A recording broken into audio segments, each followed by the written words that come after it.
ముందుగా అందరికీ వరలక్ష్మి వ్రతం శుభాకాంక్షలు. ఈ రోజు చాలా తొందరగా పనులైతే కంప్లీట్ చేసుకుని పూజ చేసుకుందామని దేవుని దగ్గర కూర్చున్నా. సరే, మీకు చూపిస్తున్న ఇల్లు మాదేనండి. ఈ రోజు స్పెషల్ వరలక్ష్మి వ్రతం అయితే నాకు స్పెషల్ ఏంటో తెలుసా? మా సొంత ఇంట్లో వరలక్ష్మి వ్రతం చేసుకుంటున్నా. సరే, ఇందాక మీకు నేను ఏదో చెప్తున్నాను కదా, అదేనండి.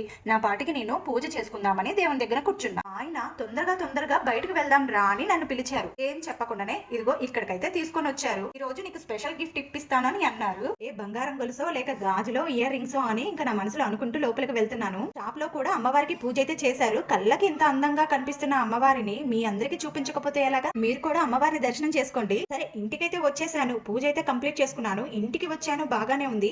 ఇంతకి ఏం గిఫ్ట్ తెచ్చానా అని మీకు అర్థం కావటం లేదు కదా? సరే, మీరే గెస్ట్ చేయండి.